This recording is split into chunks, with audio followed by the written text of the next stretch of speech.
Meus queridos irmãos, bom dia. Que sejamos todos bem-vindos mais uma vez à sede da nossa Sociedade Espírita Amor e Caridade, que nos honra tê-los conosco nesta hora que vamos passar juntos. Gradativamente vamos nos acerenando a respeito, deixarmos um pouquinho o lado de fora, para nos concentrarmos na mensagem que nos será passada a partir de agora. Nós iremos fazer a nossa prece, em seguida uma leitura introdutória a respeito da temática que nos será compartilhada.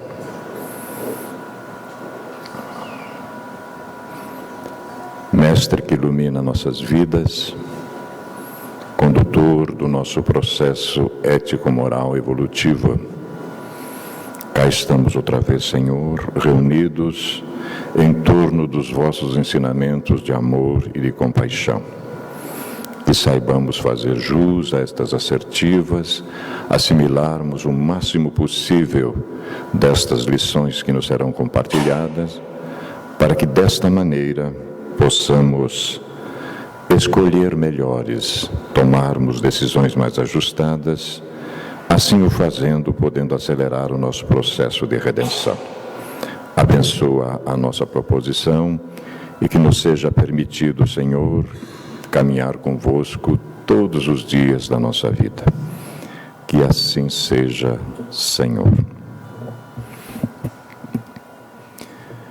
Maurício Machado, nosso companheiro querido aqui da sociedade, bem como também da nossa regional, irá nos trazer uma reflexão muito importante nessa manhã, tratando do cantor e a sua canção. Obviamente que estamos se referindo ao nosso mestre querido Jesus e todo o seu trabalho durante os seus 3 anos de vida pública, num enfoque muito interessante. O nosso querido benfeitor Emmanuel escreve uma página que guarda relação com esta proposição. Ouvindo o Sermão do Monte, diz o benfeitor: bem-aventurados aflitos, desde que não convertam a própria dor em azorrague de recriminações sobre a face alheia. Bem-aventurados que choram, desde que não transformem as próprias lágrimas em venenosa indução à preguiça. Bem-aventurados sedentos de justiça, desde que se abstenham de demandas domésticas ou de querela nos tribunais, que apenas lhes agravariam os próprios débitos ante a lei.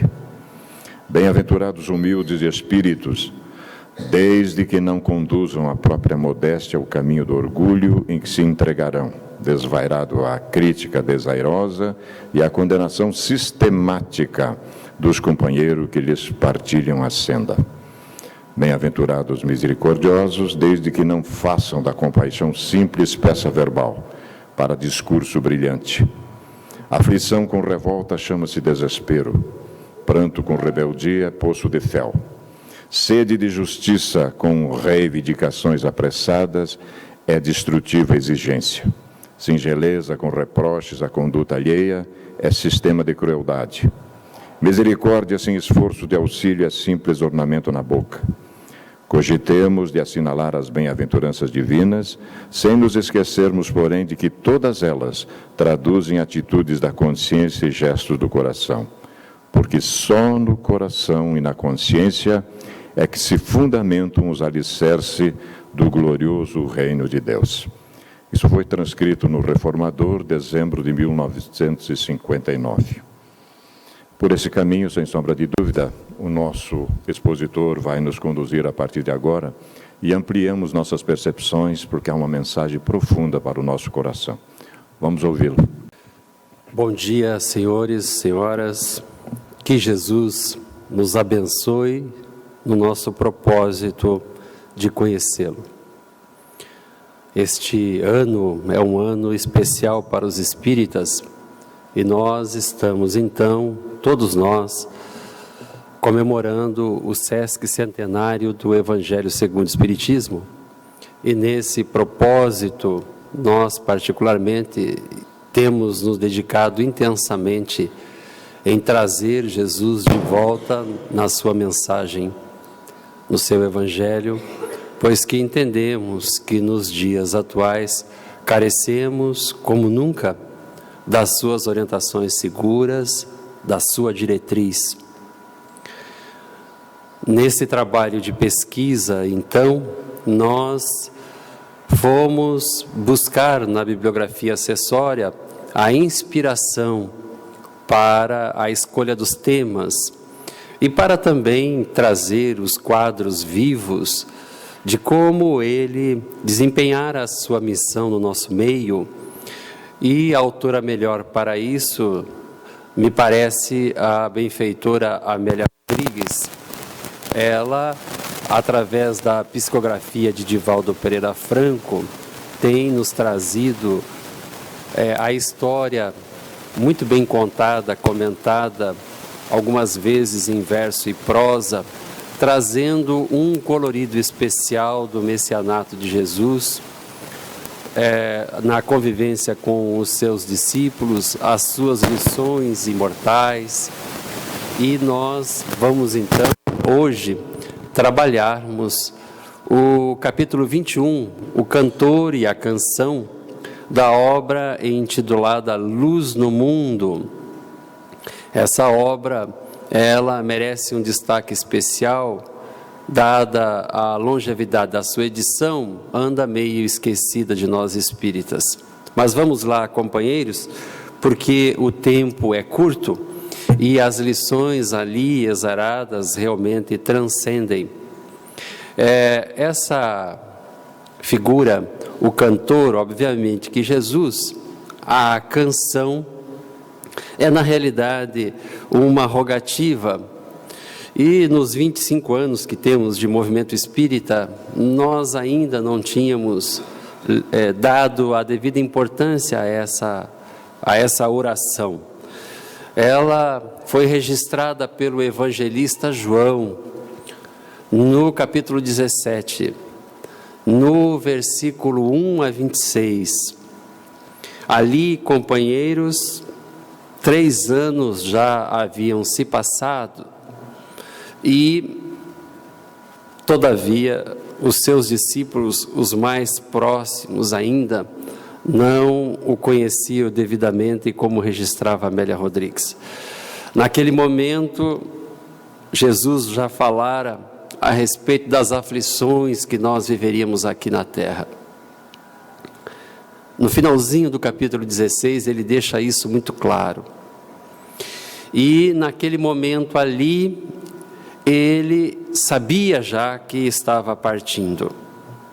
Naquele momento, um dos últimos contatos com os discípulos, ele que os protegera, ele que os orientara, que os amara, ele que por 3 anos havia conduzido-os nos difíceis caminhos existenciais, dando-lhes então a orientação de tudo aquilo que eles iriam ter que passar. E naquele momento então aproximava-se o momento onde ele seria traído, onde ele seria negado e praticamente abandonado por todos. E naquele momento ele sabia que eles ficariam a sós. A partir dali então, tudo aquilo que ele havia exemplificado, tudo aquilo que ele havia verbalizado, ele sabia, como espírito puro que era, que aquelas almas, mesmo simples, quase que ignorantes, haviam aprendido as suas lições. Estavam ali nas suas consciências, nos seus corações. Ele confiava nos seus discípulos, mas ele sabia das imensas dificuldades que aqueles homens iriam ter que exemplificar. E ele vai fazer uma rogativa. O que Amélia Rodrigues fala que a inovidável oração sacerdotal que ele proferir aos seus discípulos, nós devemos ir lá. A linguagem trazida pelo evangelista, ela ainda está embolada. A tradução provavelmente a comprometera. O nosso Haroldo Dutra Dias, traduzindo o Evangelho, o Novo Evangelho, está ali a obra na nossa casa, ele traz um pouco de luz para essa mensagem. Mas essa mensagem é linda, companheiros, porque ali ele falava para os discípulos, aqueles homens que iriam levar e disseminar o seu evangelho por uma parte significativa da superfície da terra. Mas nós vamos perceber também que em dado momento ele fala para nós. Mas nós não vamos atropelar a lição. Aí a Amélia Rodrigues, ela vai fazer a narrativa de como era, de como foi essa oração. E nós devemos desenvolver um sentimento de sensibilidade, pois que ali o contato quase que último das lições de Jesus. Ele nos guiaria através da imortalidade. E ela começa a narrar então, ela vai falar assim, diáfano, envolto em estranha beleza. Ele fez uma oração que a Amélia Rodrigues definiu então como uma canção. Narra então João, o discípulo do amor, que ele, levantando os olhos ao céu, disse: manifestei o teu nome aos homens. Agora, esses homens sabem, não estarei mais no mundo. Ele estava se despedindo. Eles, os seus discípulos, sim. E ele fala: quando eu estava com eles, guardei-os no teu nome, protegi-os, nenhum deles se perdeu, exceto, narra a benfeitora espiritual, obviamente que ele estava falando de Judas, mas Judas estava ali, ainda não o traíra. Os lábios do divino cantor então silenciaram. Jamais a humanidade ouviria uma canção tão nobre. Judas ali presente então, atormentado, não pôde conter o pranto. Os olhos claros de João bordaram-se então de lágrimas, e essas lágrimas, como pérolas, escorreram pelo seu rosto. Cada um repassava ali naquele momento, mentalmente, o tempo que convivera lado a lado com ele. A melodia então da sua voz se fixava indelevelmente nos seus espíritos. Ali naquela canção, oração, Jesus havia revelado àqueles homens simples a respeito de toda a sua glória, de toda a sua realeza. Tenhamos um pouco de paciência, companheiros e companheiras, porque vale a pena fazermos uma visita na narrativa de João, no capítulo 17, no 21, ali nós vamos encontrar informações que 18 séculos depois a humanidade entenderia. Ali Jesus deixava claro para os seus discípulos e para nós todo o seu amor por nós espíritos. Ali, claro, evidente que ele era o discípulo direto do Criador, o grande arquiteto do universo. Ali a sua missão, ali todo o seu poder, toda a sua glória. E ele afirmara que antes de criar o mundo, ele que estava com o Pai, recebera do Pai a missão de nos conduzir para a imortalidade. E aí nós começamos, nós espíritas da modernidade, que estamos pela primeira vez ouvindo essa canção, começamos a ter uma noção do que representa a imortalidade das nossas vidas.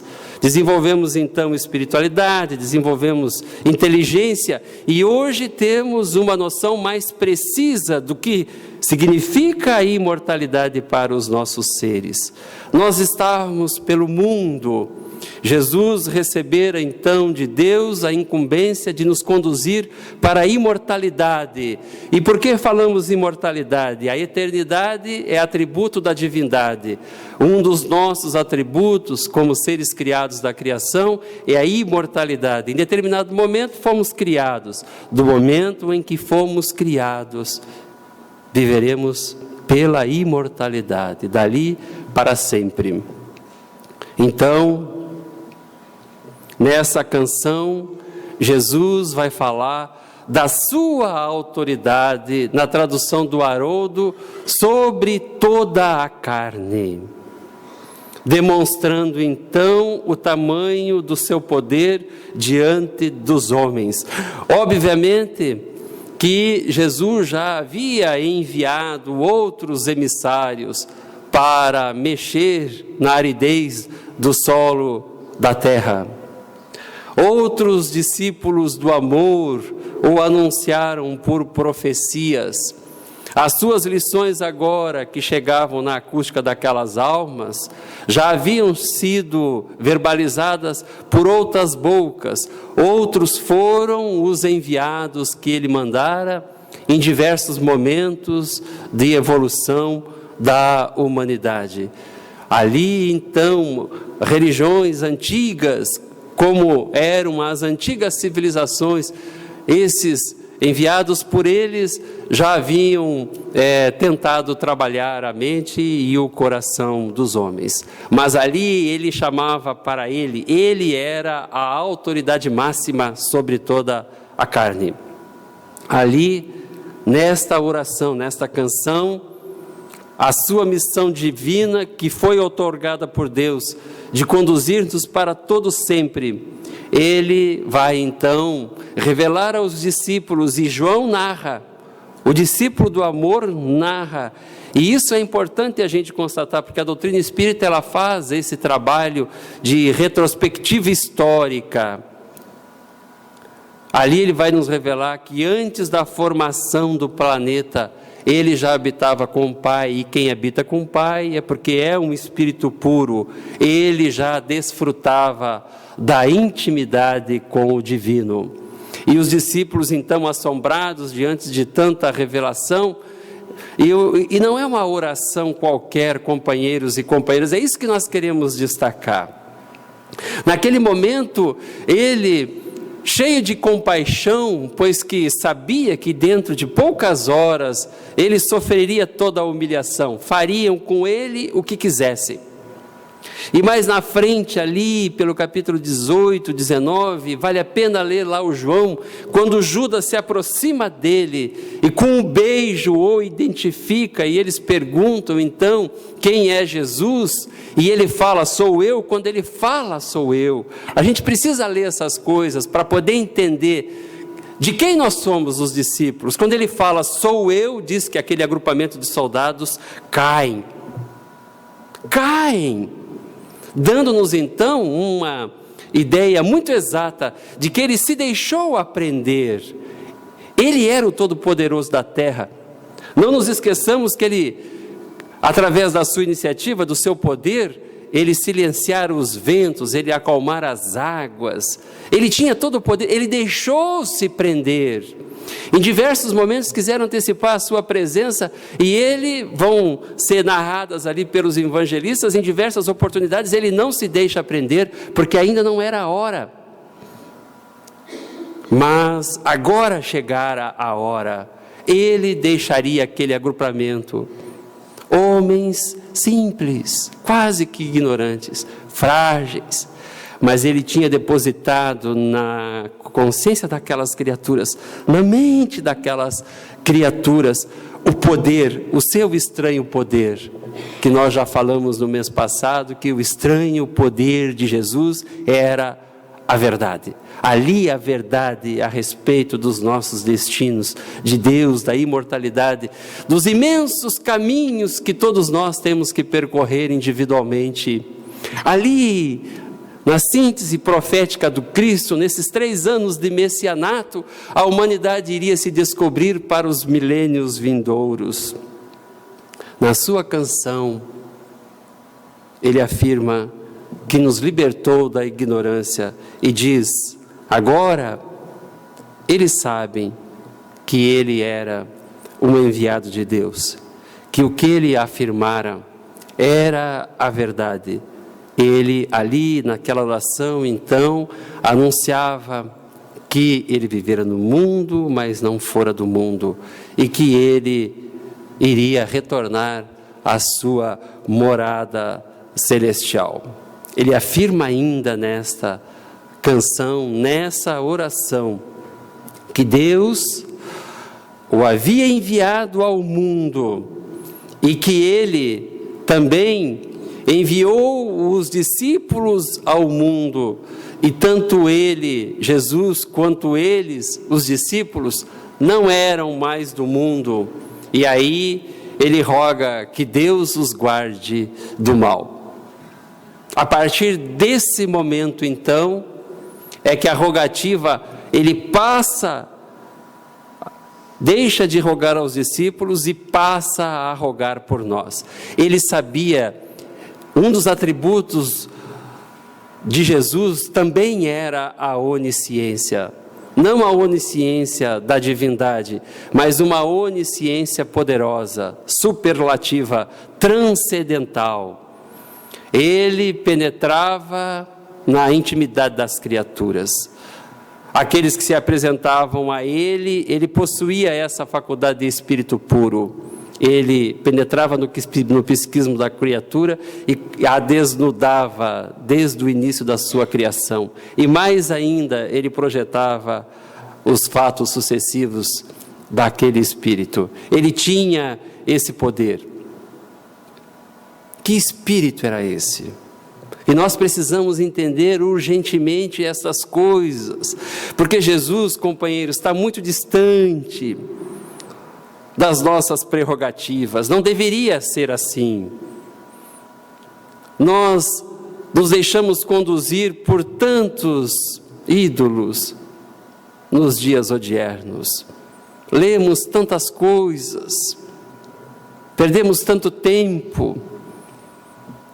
E às vezes nós, os espíritas, que recebemos tanta informação, ainda esquecemos que Kardec perguntou, e os espíritos responderam, que Jesus foi e continua sendo nos dias atuais, e será para todo sempre o modelo mais perfeito que Deus apresentou para nos conduzir diante da imortalidade. Mas nós sabemos tão pouco dele, nós não temos tempo, são tantas as páginas dos livros, as obras que chegam à nossa mão, nós não temos tempo para Jesus.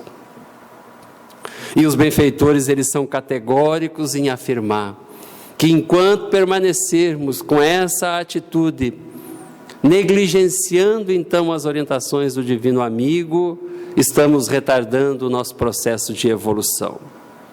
Naquele momento, então, Jesus faz a rogativa que se estende a nós.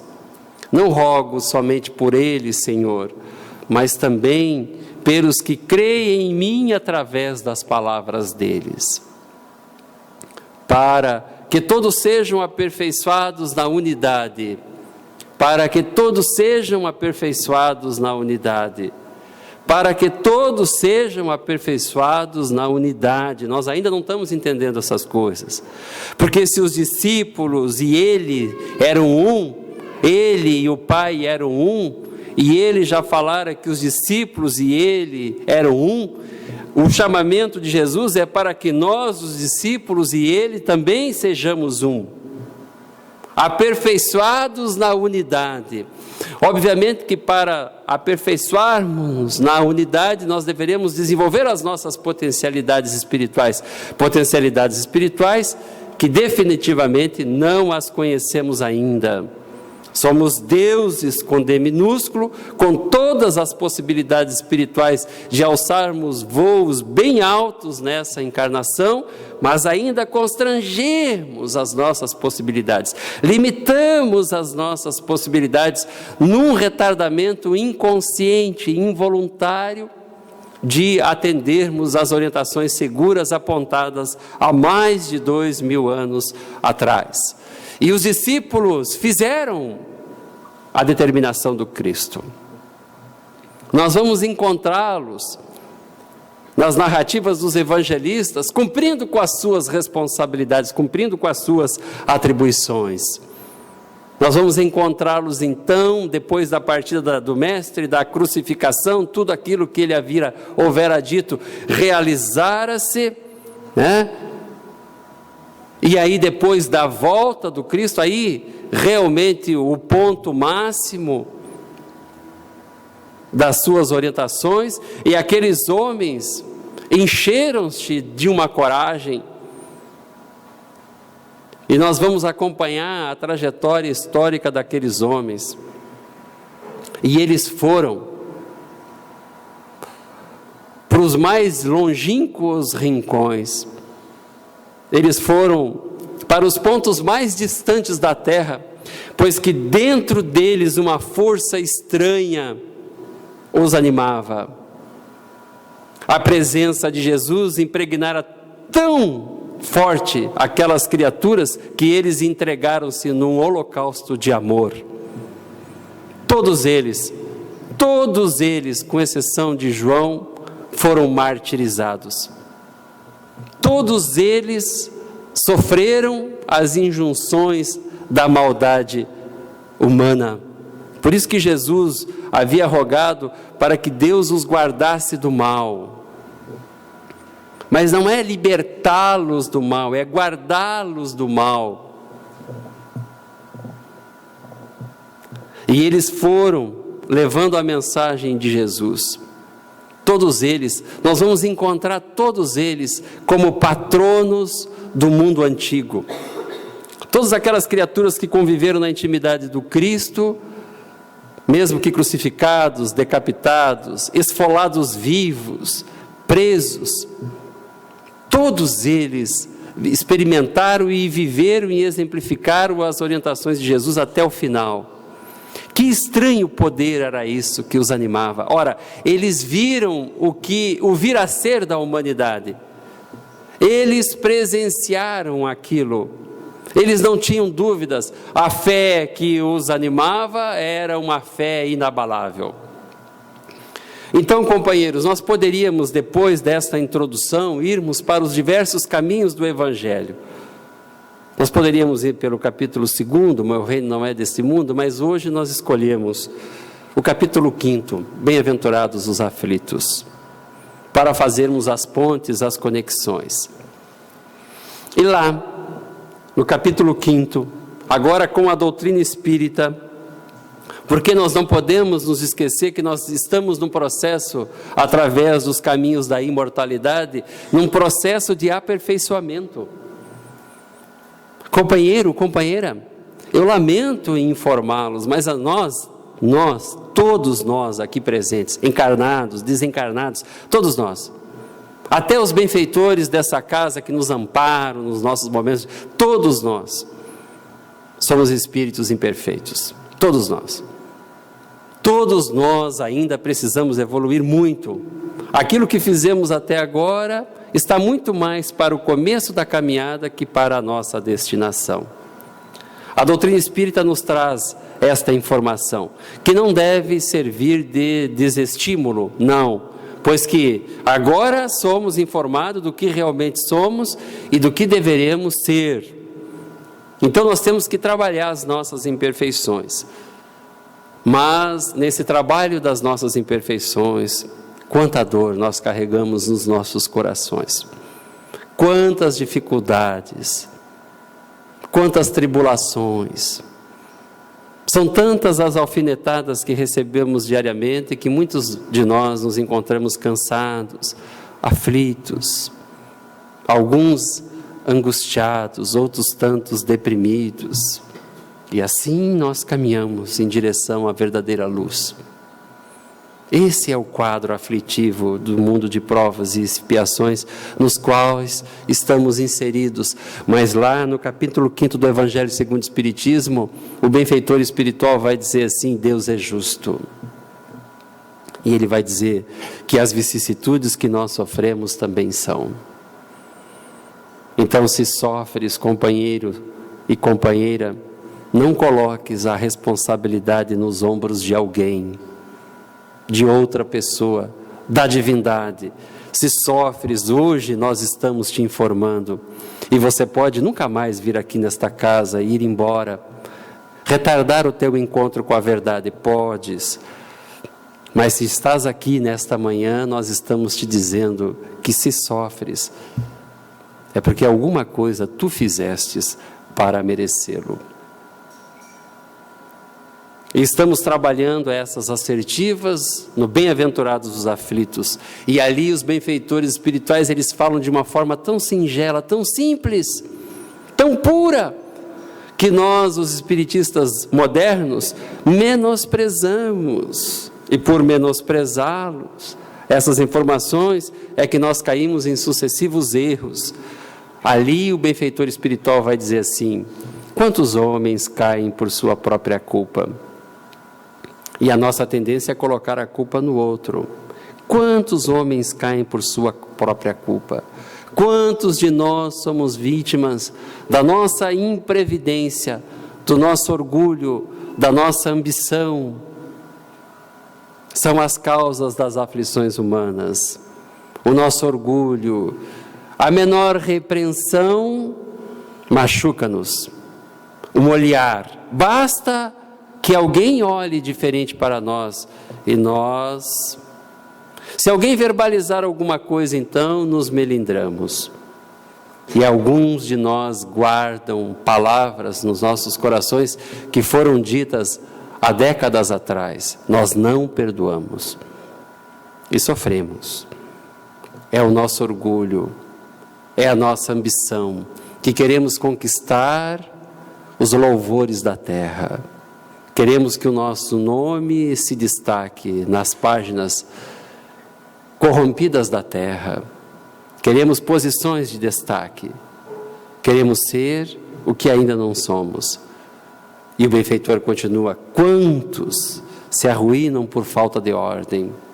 E aí nós perguntamos: qual é a ordem do nosso dia? Que ordenamento temos nos nossos dias? Que planejamento espiritual temos para os nossos dias? Nós que somos portadores de títulos, nós que temos instruções, eu olho para alguns dos senhores e identifico pessoas instruídas, esclarecidas, alguns títulos aqui, de mestrado, até de doutorado. Mas qual que é a ordem estabelecida para a conquista do que é imperecível na nossa vida? O que estamos fazendo para as conquistas reais, que o ladrão não rouba, que a traça não corrói? Qual é a nossa programação diária para estabelecermos uma ordem no caminho da nossa espiritualização, na busca da aquisição de virtudes, na nossa transformação moral? Qual a ordem estabelecida? Porque esse trabalho, hoje, agora, amanhã, depois ou na próxima encarnação, para que nós aperfeiçoemos-nos e sejamos nós e eles um só, senão nós não sairemos daqui, nós teremos que fazê-lo. Além da falta de ordem, a absurda falta de perseverança, porque nós não sabemos limitar os nossos desejos, e aí nós queremos mais.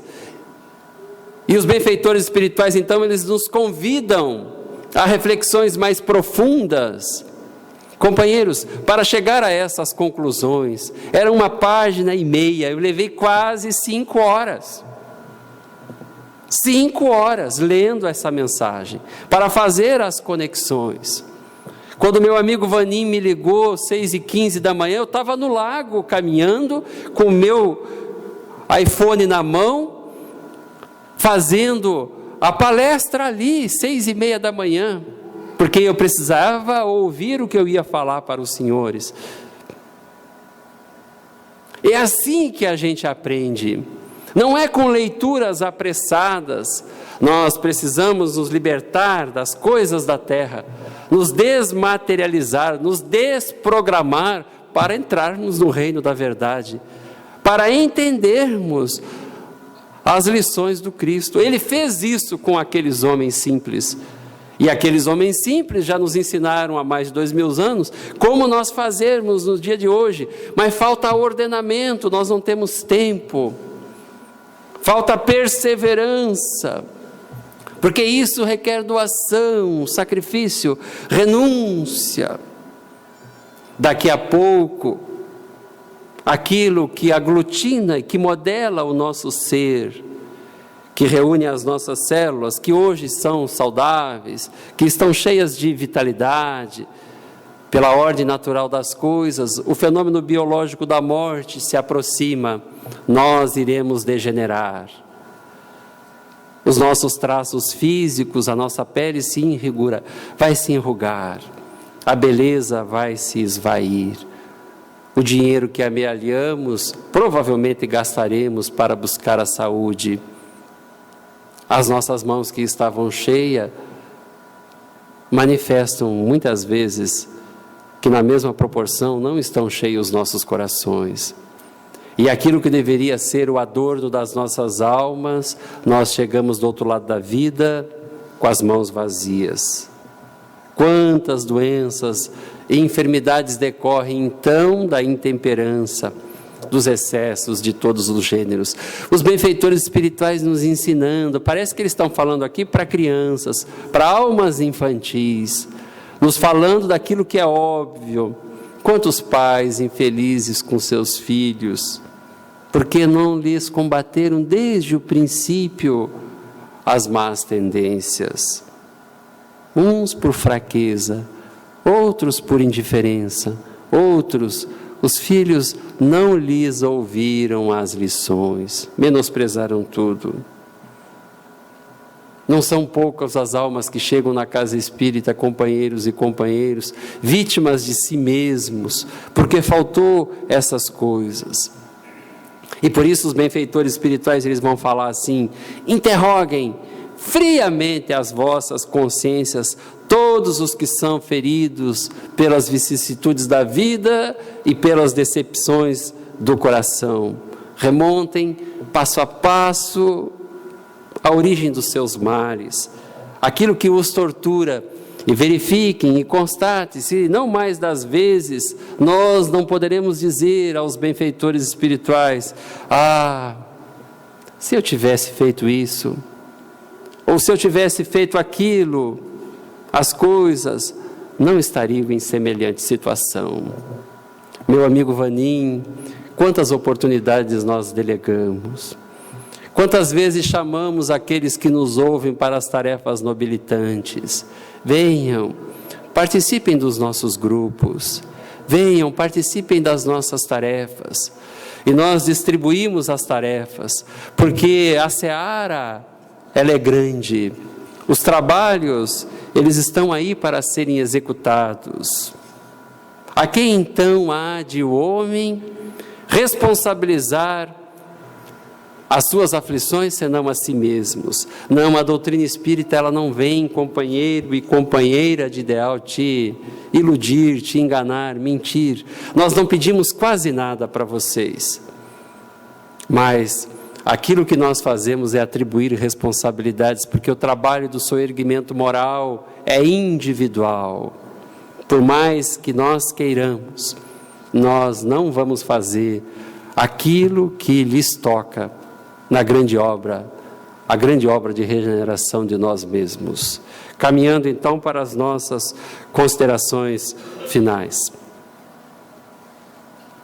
Nós não devemos mais, como não temeram aqueles homens toscos, aqueles homens simples, aqueles homens quase ignorantes, nós não devemos temer aquilo que fere o corpo, mas sim o que entorpece a alma.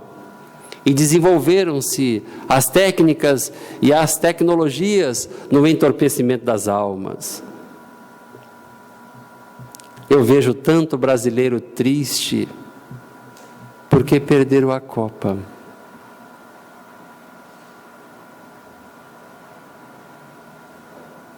Mas eu não vejo pessoas tristes porque crianças são vítimas da violência, porque a pedofilia se espalha como um monstro devorador de sonhos. Eu não vejo pessoas tristes porque a corrupção campeia e os famintos e os doentes da terra morrem em hospitais abandonados. Eu não vejo pessoa triste porque as pessoas estão muito mais presas e próximas da animalidade do que do homem de bem. Acordemos, companheiros.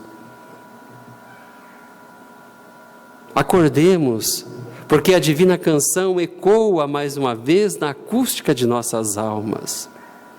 Jesus, vai falar o benfeitor Emmanuel, ele se encontra nos templos de pedra da terra, nas sinagogas, nas mesquitas, nas igrejas e também nos centros espíritas. Ele se encontra nos umbrais dos templos da terra, como a nos perguntar: que buscais? Que buscais? Que mais queres? Que quereis? Que procureis? Que buscais? O seu estranho poder, a verdade, ela foi absorvida por aqueles homens simples. Eles se encheram de coragem. Eles foram pelo mundo. Eles consolaram os aflitos. Eles anunciaram o reino. Eles entoaram a divina canção. Todos martirizados. E nós, o que vamos esperar? Porque é esse o caminho que nós deveremos trilhar. Nós te informaremos na tribuna espírita que sim, como eles, nós também somos atacados diariamente pela espiritualidade inferior. Nós também somos atacados por aqueles a quem consolamos, a quem instruímos, esses que se converteram em acusadores, gratuitos e ingratos. Nós não devemos esperar nada do mundo, porque se ele, que era o puro por excelência, experimentou toda a maldade e a crueldade humana, imaginemos nós, companheiros, que estamos agora saindo da maldade, das viciações e das paixões. O que será que semeamos na nossa retaguarda? A mensagem, então, desta manhã, ela tem o objetivo de resgatar os instantes finais do Divino Cantor, mas também o objetivo da mensagem é para que nós possamos despertar em nós o desejo de estudá-lo, o desejo de conhecê-lo, o desejo de senti-lo e o desejo de amar, porque eu não consigo amar quem eu não conheço. E tu, companheiros e companheira de ideal, se ouvistes a canção, é porque já mereces entrar no reino da verdade. Ele, não tenhamos dúvida, ele nos aguarda. Ele espera por nós.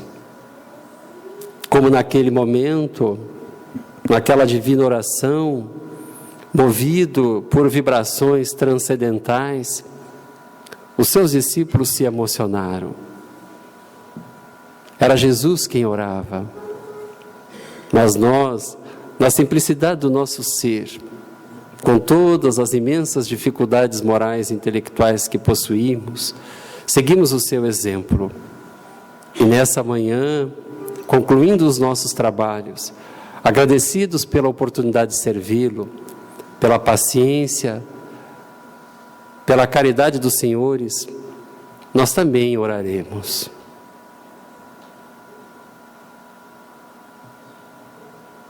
E neste momento, Senhor,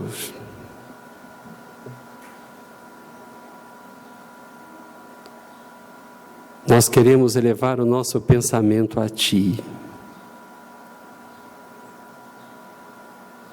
emocionado, feliz, pois que agora estou informado da Tua divina canção. Eu quero agradecer. Eu quero agradecer as dificuldades que se apresentam, que testam a inferioridade do meu ser. Eu quero agradecer, Senhor, os parentes difíceis que tenho, pois que agora, amparado, consolado, eu posso finalmente reconduzi-los dos caminhos que eu os retirei. Nesta manhã de domingo eu quero te agradecer, Senhor, pois que recebo do meu ser as energias que careço para o meu soerguimento físico e moral. Finalmente eu te agradeço, Senhor, pois que depois de tanto tempo, de tanta dor, de tanta sombra, eu sei que és o meu divino cantor. E que nos momentos mais difíceis da terra, se eu levar o pensamento a Ti, numa oração, ao meu lado eu te terei. Mas eu te peço, Senhor, pois que minha alma é pequena, dê-me forças, ajuda-me na difícil tarefa de soerguer-me. Dai-me a paciência, a tolerância e que eu possa perseverar, Senhor, até o fim. Fique conosco. Visite o nosso lar, envolva os nossos familiares. Obrigado, cantor, pela divina canção. Que assim seja.